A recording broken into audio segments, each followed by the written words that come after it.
Alkali metal निकालो।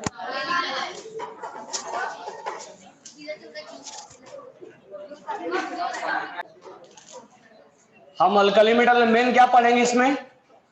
पहला physical properties पढ़ेंगे, केमिकल प्रॉपर्टीज और उसका कंपाउंड पढ़ेंगे, और उसके बाद उसके क्वेश्चन भी अटेम्प्ट करने। ठीक है, तो पहला इसमें पेज नंबर 109 ओपन करना, वॉल्यूम 1 का पेज नंबर 109, वॉल्यूम 1 का पेज नंबर 109।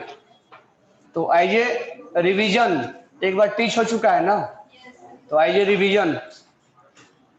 अल्कली मेटल में कौन कौन से एलिमेंट होते हैं? पहला point, alkali metal,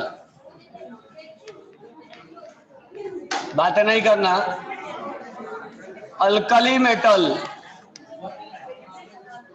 alkali metal किसको बोला जाता है?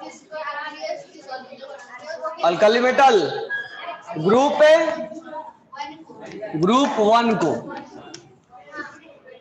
ग्रुप 1 में कौन कौन से एलिमेंट होते हैं? हालिना के, रब से, फरिया। क्या इसमें सब सारे एलिमेंट अल्कली मेटल है? हाँ, हाइड्रोजन छोड़ के सारे एलिमेंट क्या है?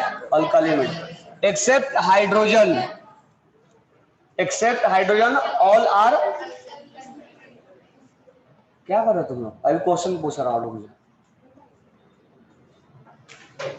तो लिथियम से लेके फ्रेंसियम तक हम एलिमेंट्स को क्या बोलते हैं?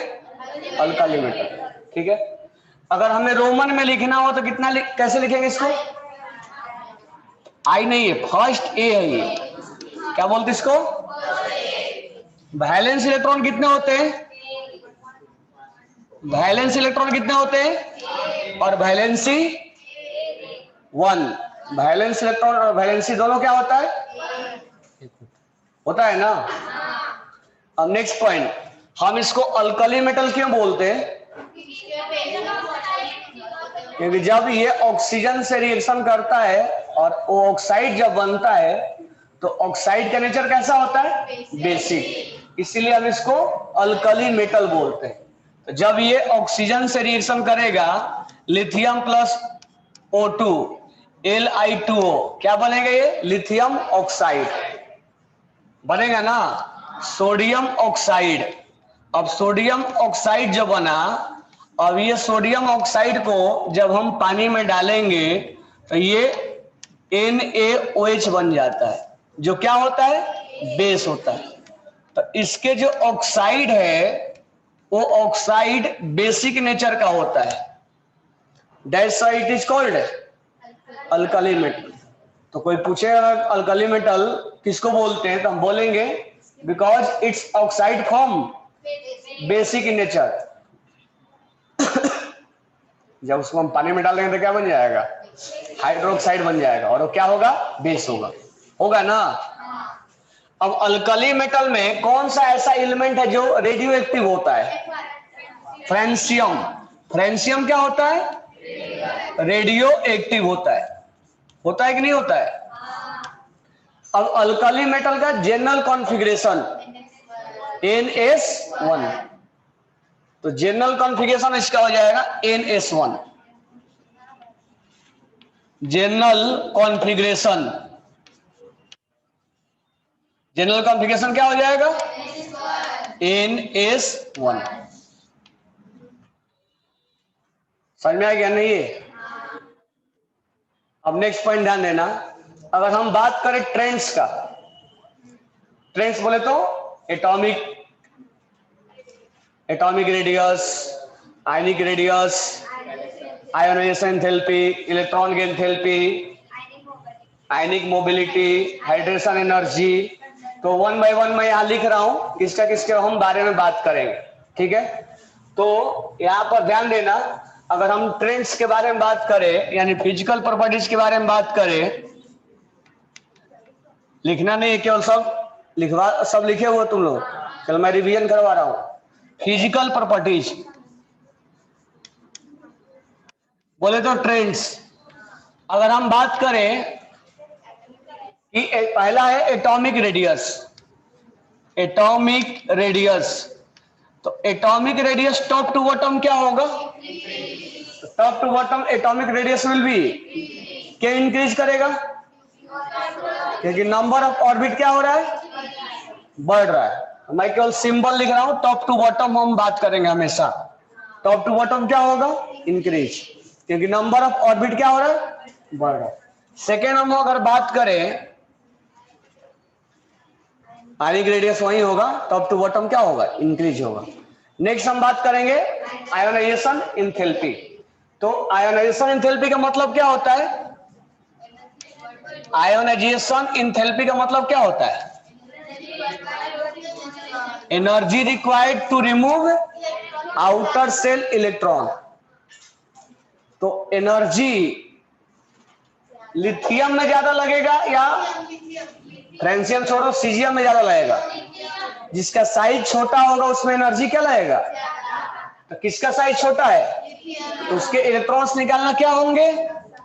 मुश्किल। तो उसमें से आयोनाइजेशन एंथैल्पी क्या होगा? ज्यादा, यानी लिथियम में से जल्दी इलेक्ट्रॉन हम निकाल। इसलिए तुम एटॉमिक स्ट्रक्चर में जब पढ़ रहे थे तो तुम किस एलिमेंट को ले रहे थे? सीजियम को, क्योंकि सीजियम में से इलेक्ट्रॉन हम जल्दी से निकाल।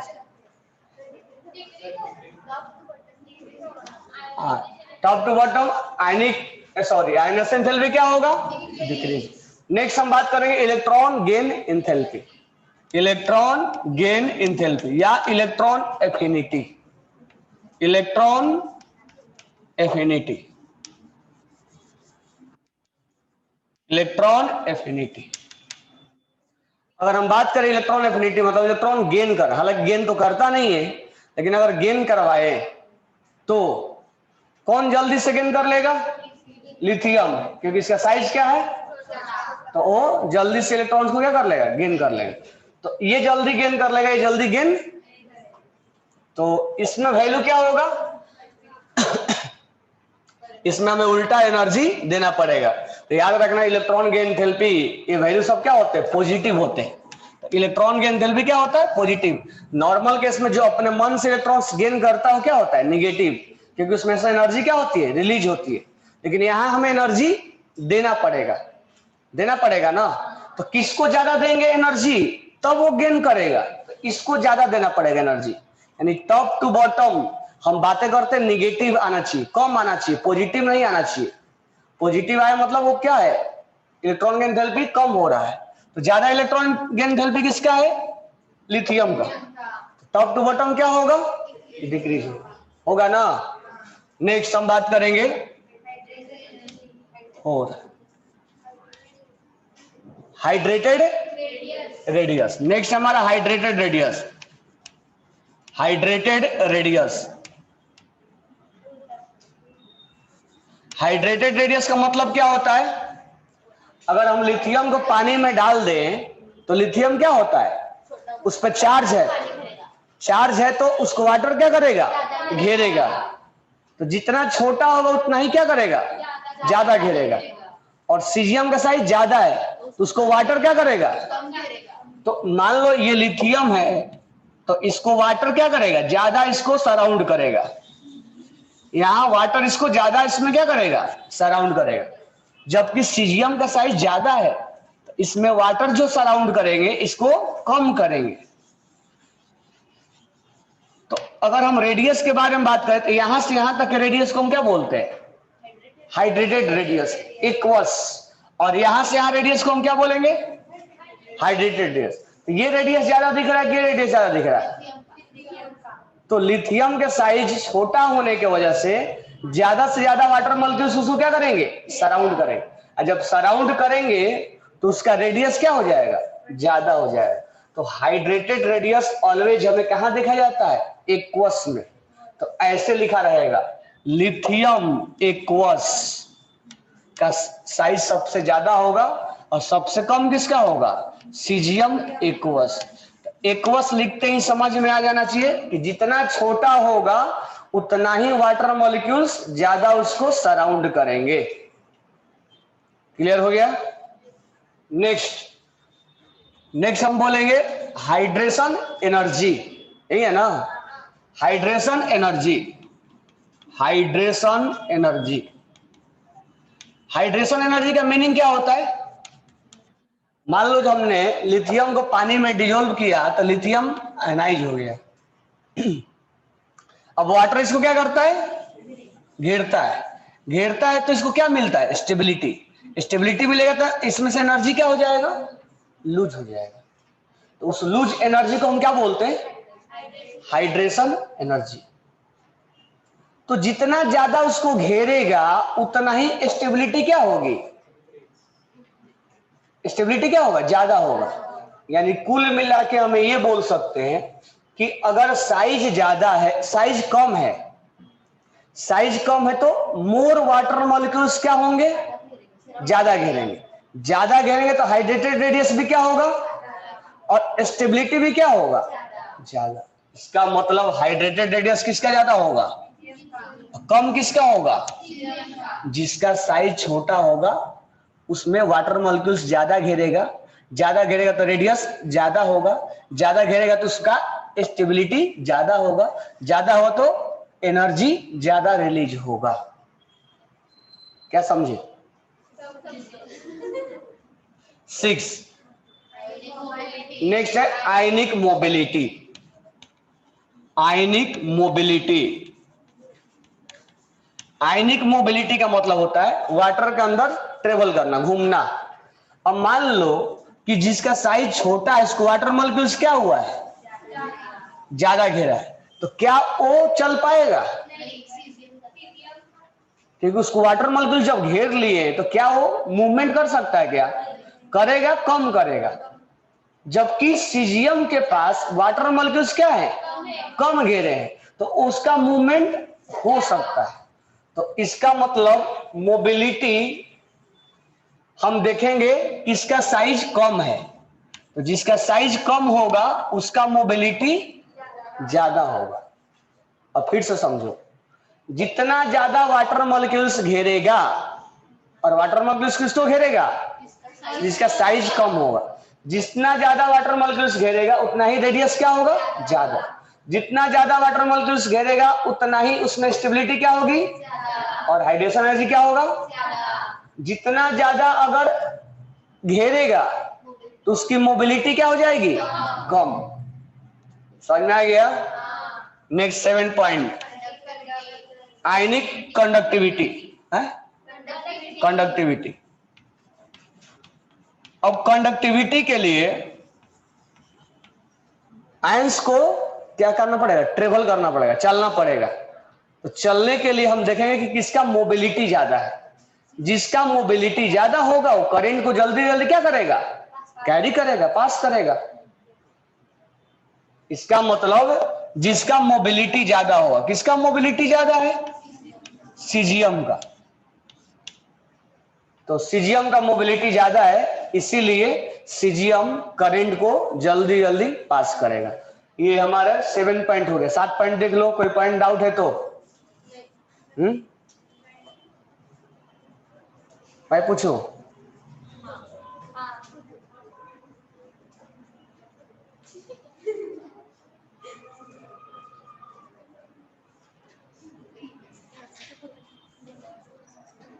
ये देख लो एक बार से फिर से पॉइंट, सारे पॉइंट क्लियर हो गया?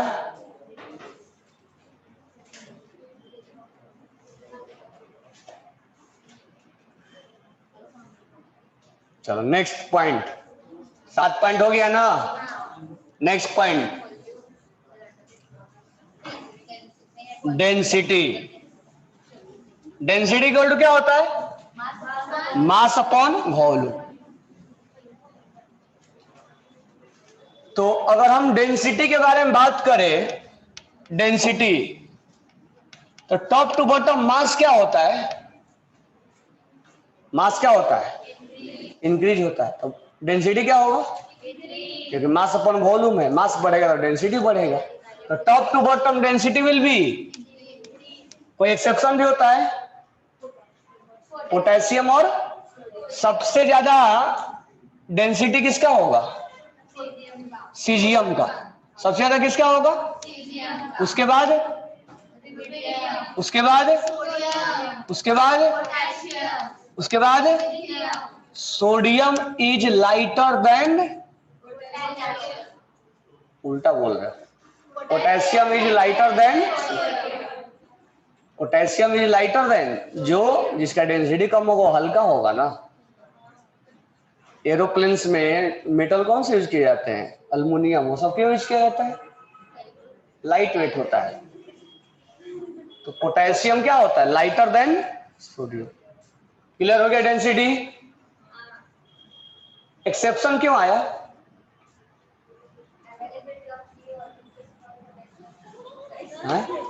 D orbitals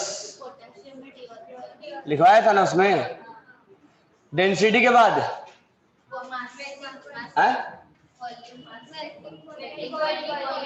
melting point and boiling point. 9 number MPBP, melting point and boiling point. क्या होगा melting point boiling point? Melting point and boiling point, सबसे ज्यादा मेल्टिंग पॉइंट किसका होगा? क्यों लिथियम का होगा? लिथियम में मेटालिक बॉन्ड क्या होता है? स्ट्रांग होता है ना। तो मेटालिक बॉन्ड स्ट्रांग होगा तो उसको मेल्ट करना इतना आसान। तो बताओ पहले हम बात कर लेते हैं मेटालिक बॉन्ड का। पहले हम बातें करेंगे, पहले हम बोलो मेटालिक कैरेक्टर बोलो पहले। मेटालिक कैरेक्टर किसका ज्यादा होगा? मेटालिक कैरेक्टर मतलब कौन मेटल है। तो मेटल कैसे पहचानेंगे? कौन जल्दी से इलेक्ट्रॉन्स लूज कर रहा है। तो कौन जल्दी से लूज करता है? Caesium. That means top to bottom metallic character will be, होगा ना। अब हम बात कर लेते हैं मेटालिक बॉन्ड का।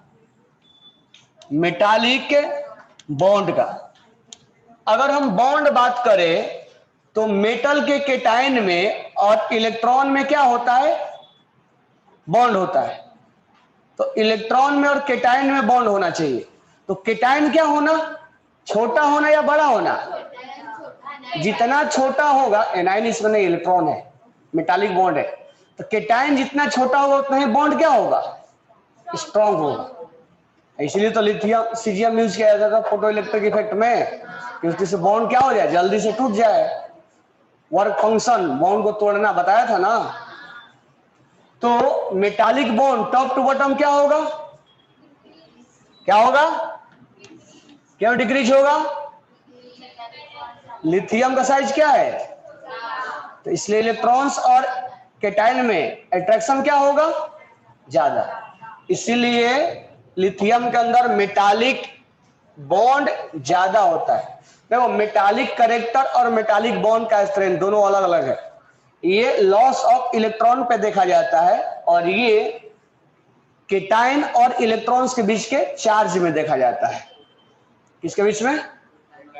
केटायन और इलेक्ट्रॉन के चार्ज में।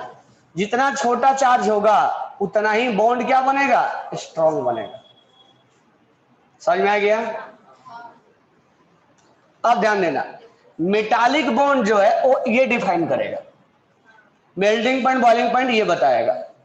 अब जिसके अंदर मेटालिक बॉन्ड ज्यादा है उसको मेल्ट करना क्या होगा? मुश्किल होगा ना। तो इसीलिए मेटालिक बॉन्ड सबसे ज्यादा किसका है? इसको मेल्ट करना क्या हो जाएगा? मुश्किल। सबसे ज्यादा वैल्यू किसका होता है? लिथियम, सोडियम, पोटेशियम, रिविडियम, देन कोई डाउट है? तो इस मेल्टिंग पॉइंट बॉइलिंग पॉइंट को मेटालिक बॉन्ड के स्ट्रेंथ पे डिफाइन किया जाता है। कोई डाउट नहीं है ना? तो मेल्टिंग पॉइंट हो गया, बॉइलिंग पॉइंट हो गया, डेंसिटी हो गया, इलेक्ट्रोपॉजिटिव कैरेक्टर। नेक्स्ट है इलेक्ट्रोपॉजिटिव कैरेक्टर। इलेक्ट्रोपॉजिटिव मतलब कौन जल्दी से अपना इलेक्ट्रॉन्स लूज करे। तो इलेक्ट्रोपॉजिटिव कैरेक्टर कौन जल्दी से इलेक्ट्रॉन लूज करेगा? यानी top to bottom electropositive character क्या होगा? ना। लिथियम जल्दी लूज नहीं करेगा, यानी इसको हम कैसे डिफाइन कर सकते हैं, आयोनाइजेशन एंथैल्पी पे। जिसका आयोनाइजेशन एंथैल्पी कम रहेगा वो अपना इलेक्ट्रॉन जल्दी लूज कर देगा, करेगा ना।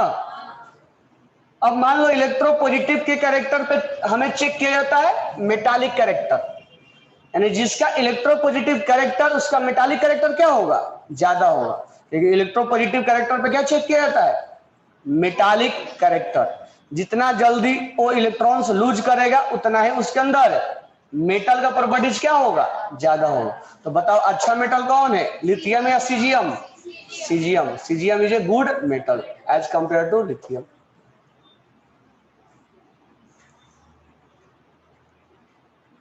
तो आयनिक मोबिलिटी हो गया, ionic conductivity, ionic radius, hydrated energy, मालूम है सब सारे चीजें।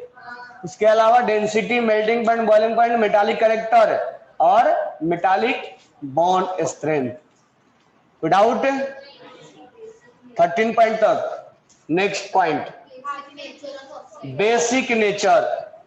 अब मुझे बताओ कि मेटल के ऑक्साइड क्या होते हैं, बेसिक या एसिडिक? बेसिक होते हैं। तो हम नेक्स्ट देख रहे हैं पॉइंट नंबर 13 है ना, तो हम देख रहे हैं metallic oxide nature. Metallic oxide या बेसिक नेचर हम देख रहे हैं। बेसिक नेचर, बेसिक नेचर देखने के लिए हम क्या देखेंगे, हम ये देखेंगे कि किसके अंदर मेटालिक कैरेक्टर ज्यादा है। जिसके अंदर मेटालिक कैरेक्टर ज्यादा होगा, मेटालिक कैरेक्टर जिसके अंदर ज्यादा होगा उसके पास क्या होगा, उसका ऑक्साइड ज्यादा बेसिक नेचर का होगा, यानी मोर बेसिक ऑक्साइड बनेगा। तो मुझे ये बताओ कि अच्छा मेटल कौन है, तो सीजियम का जो ऑक्साइड होगा उसका ज्यादा बेसिक नेचर होगा, यानी top to bottom basic nature will be, top to bottom basic nature will be without. Next strongest caesium hydroxide. Next point hardness. अब ध्यान देना, hardness and softness, hardness and softness. अब ये चेक किया जाता है मेटालिक स्ट्रेंथ पे, metallic character पर नहीं, मेटालिक बॉन्ड के स्ट्रेंथ पे। तो ये चेक किया जाएगा मेटालिक बॉन्ड स्ट्रेंथ पे चेक किया जाएगा। तो सब ध्यान में रखना है कौन किस पे चेक किया जाता है, ये चेक किया जाएगा मेटालिक बॉन्ड स्ट्रेंथ पे। जिसके अंदर मेटालिक बॉन्ड सोचो कि स्ट्रॉन्ग ज्यादा होगा तो उसके मॉलिक्यूल्स क्या होंगे, पास पास, और उसमें हार्डनेस क्या होगा, ज्यादा होगा। ठीक है, इसका मतलब मुझे ये बताओ मेटालिक बॉन्ड स्ट्रेंथ इसका ज्यादा है या इसका ज्यादा है, लिथियम का ज्यादा है ना, इसका मतलब ये क्या होगा, हार्ड है। तो अगर हार्डनेस के बारे में हम बोले तो लिथियम हार्ड है और सीजियम ये हार्ड से सॉफ्ट की तरफ गया है। तो ये देखा जाएगा मेटालिक बॉन्ड के स्ट्रेंथ पे।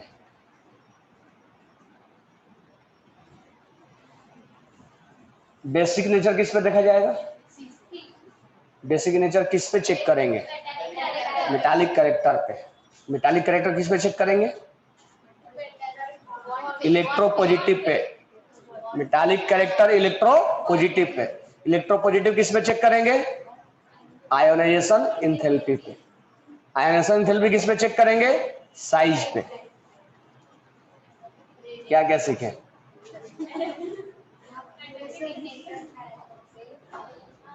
साइज से देखा जाता है आयोनाइजेशन एंथैल्पी।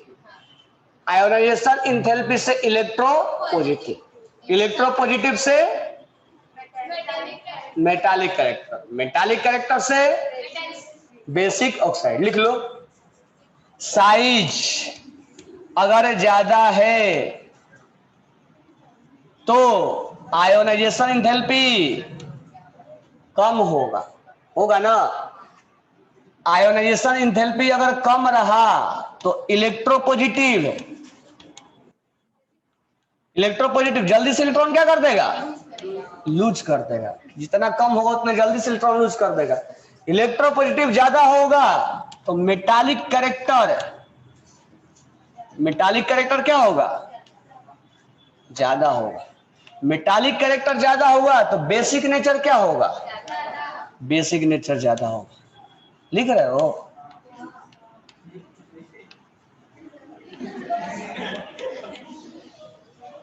मत लिखो, मार्क्स सब खुद कम आएगा।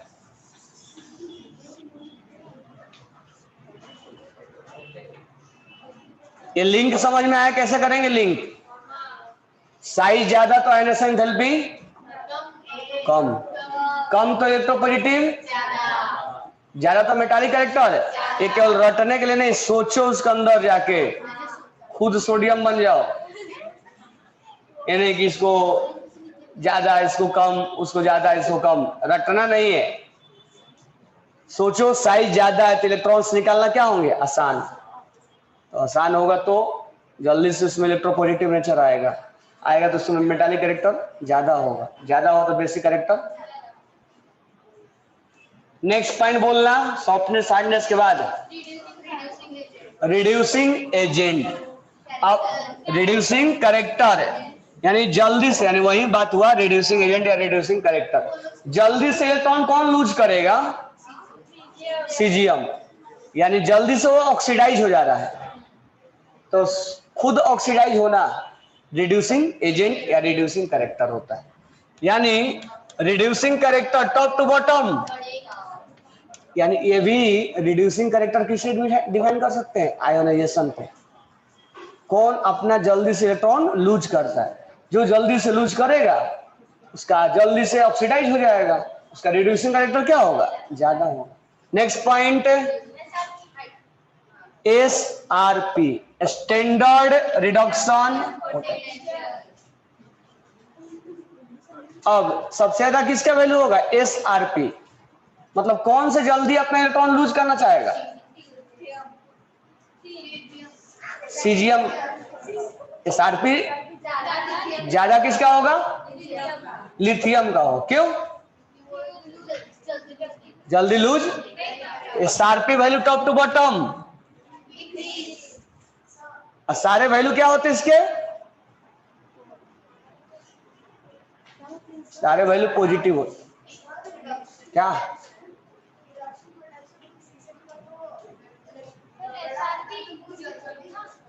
जल्दी लूज करेगा ना उसमें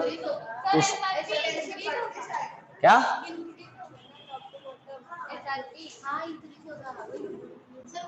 ध्यान देना, सीजियम, लिथियम जल्दी अपना इलेक्ट्रॉन लूज करना चाहेगा, सीजियम। तो कौन जल्दी ऑक्सीडाइज होना चाह रहा है, तो सीजियम ऑक्सीडाइज होना चाह रहा है। इसका मतलब इसका SOP वैल्यू क्या होगा, SOP वैल्यू क्या होगा, ज्यादा।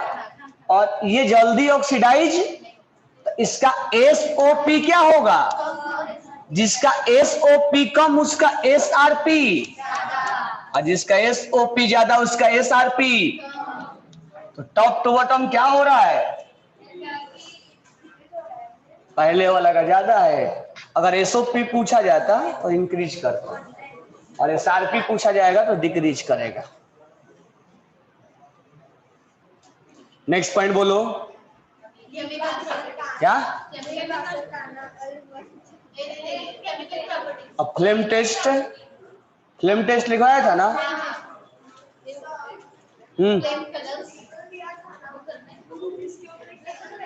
इसके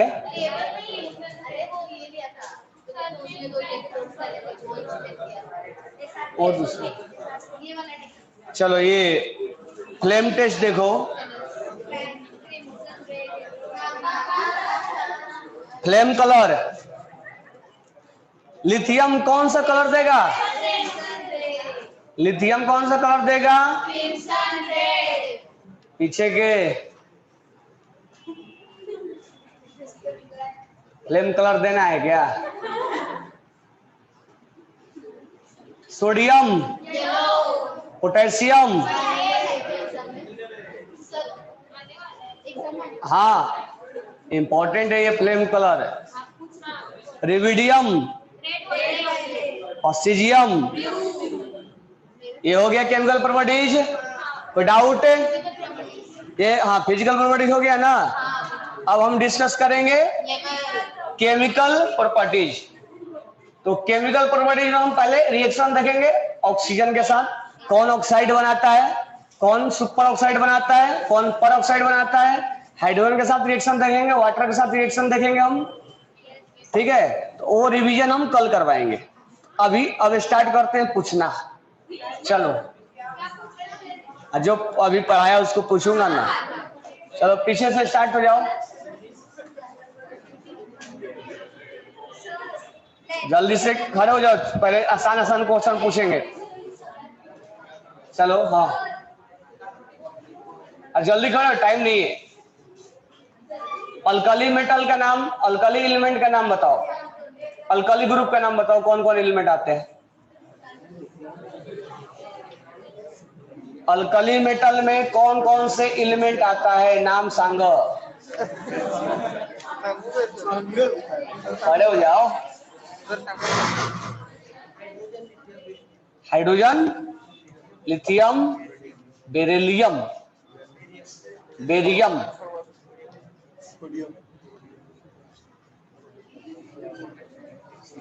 और पोटेशियम।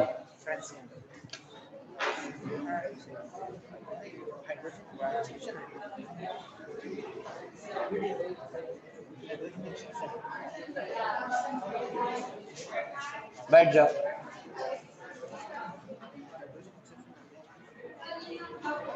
क्या होता है अल्कली मेटल में नाम? हाइड्रोजन।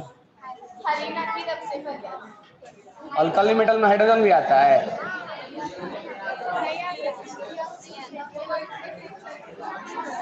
आता है।